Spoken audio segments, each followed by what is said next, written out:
وہ خاتون دیکھ کے جو اہل خانہ میں سے عورت کو دیکھ کے بتا دے کہ لڑکی خوب قبول صورت ہے کیسی ہے، اور وہ اس کے کال پہ اعتماد کر لے۔ اور عام طور پہ بہت سے جو ہے وہ ڈیسنٹ فیملیوں کے اندر ایسا بھی ہوتا ہے، بہت سی روایتی خاندانوں میں یہ سلسلہ بھی چلتا ہے، تو خواتین جا کے یا لڑکی کی ماں جا کے، اس کی بہن خالہ جا کے لڑکی دیکھ لیتی ہیں، اس کے اوصاف آ کے لڑکوں کو بتا دیے، اس نے ہاں کر دیا تو رشتہ قبول ہو جاتا ہے۔ تو یہ سوچ بھی اختیار کی جا سکتی ہے۔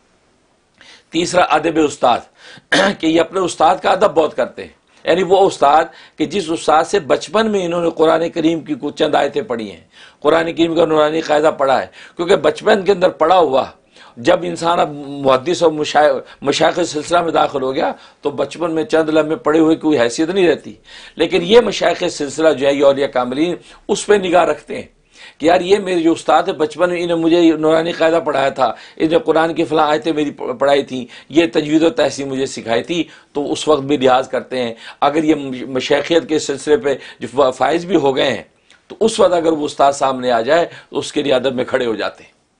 تو ادب کا لحاظ رکھتے ہیں کہ بچپن انہوں نے قرآن کریم کی چند آیتیں ہمیں پڑھائی تھی۔ تو ادب استاد جو ہے یہ ان کی طبیعت کے اندر کوٹ کوٹ کے بھرا رہتا ہے، اور یہاں تک لحاظ رکھتے ہیں کہ ابو زید قیروانی رحمۃ اللہ علیہ کے بارے میں آتا ہے کہ ان کے بچوں کو ان کے جو قاری صاحب جو حافظ قرآن پڑھاتے دونوں ایک منزل قرآن کی پڑھا دی تو انہوں نے خوشی میں 1000 دینار وہ ہدیے کے طور پہ قاری صاحب کو استاد صاحب کو پیش کیے۔ اچھا ماشاءاللہ، 1000 دینار۔ تو وہ کہنے لگے یہ 1000 دینار اتنا بڑا ہدیہ آپ مجھے دے رہے ہیں؟ کہا کہ نہیں، آپ نے میرے بچی کو ایک منزل قرآن کی پڑھا دی ہے۔ کہا کہ ایک منزل قرآن پڑھائی، یہ کوئی بڑا کام تو میں نے نہیں کیا، آپ نے 1000 دینار مجھے دے دی۔ ماشاءاللہ، تو حضرت کو یہ بات بری لگی، حضرت استاد بدل دیا، اس کو ہٹا کے دوسرے استاد کے ساتھ اپنے بچے کو بھیج دیا، اور فرمایا کہ یہ جو استاد ہے اس کو قرآن کی قدر نہیں ہے،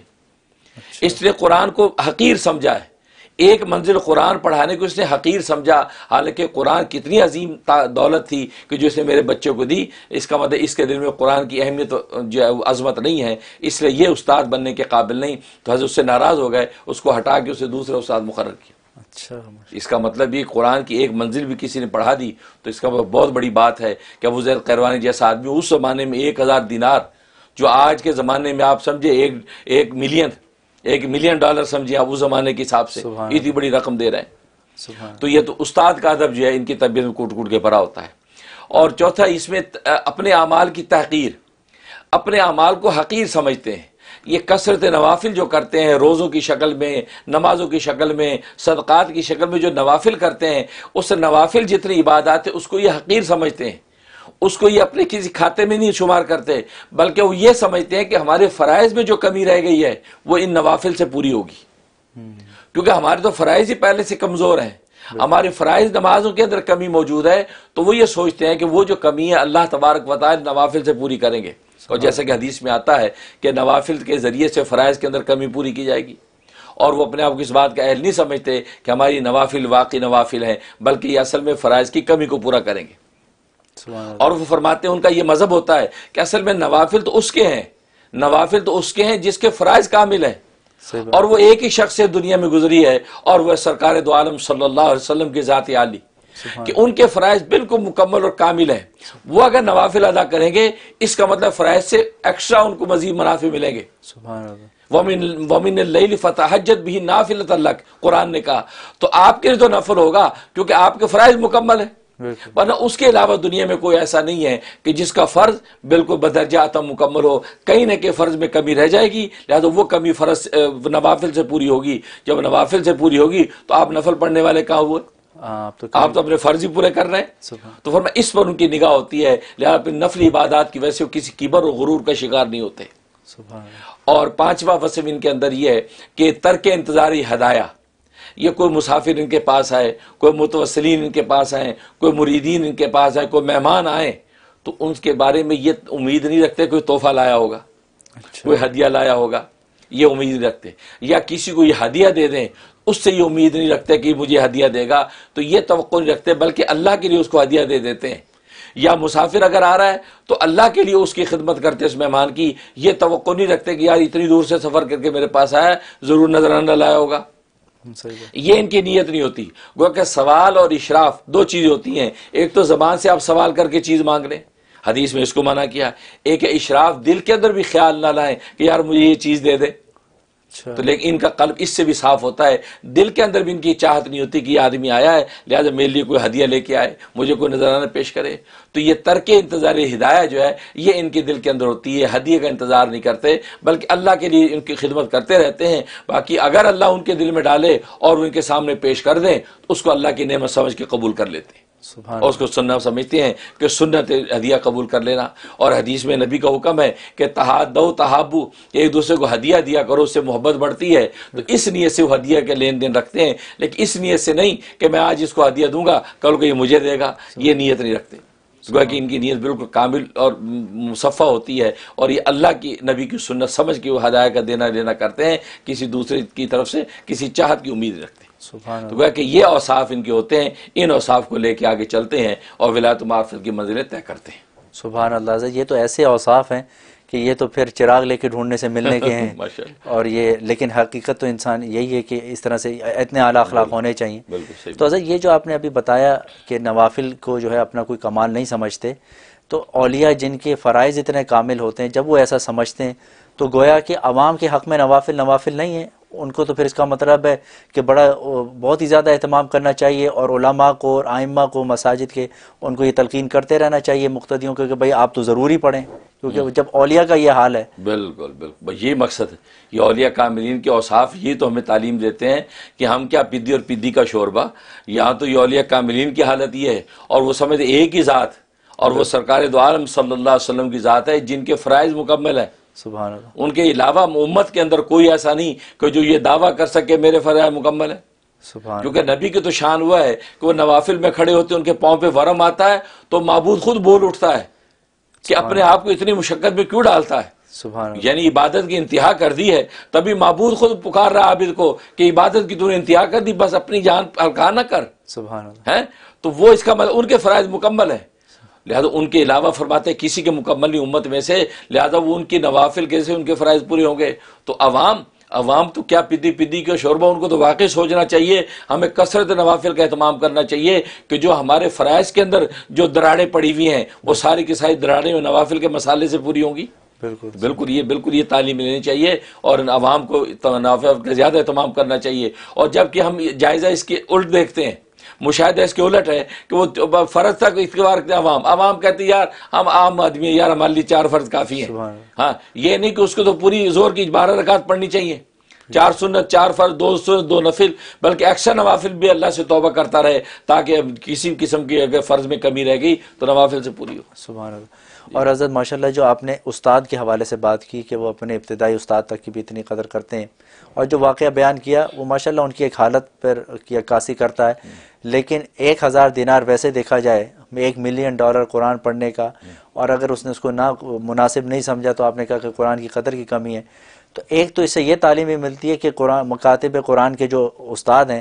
ان کو بہت بڑی کوئی لمبی چوڑی فیسیں لینی چاہیے، یا کم سے کم بتا دینا چاہیے ہماری فیس $1000 تو ہوگی، باقی آپ کی مرضی ہے جو آپ دینا چاہیں۔ تو اس سے تو یہ ایک نقطہ بھی نکلتا ہے۔ یہ بھی اچھا پوائنٹ اٹھایا آپ نے۔ ہاں بالکل ایسا بھی ہو سکتا ہے کہ اس سے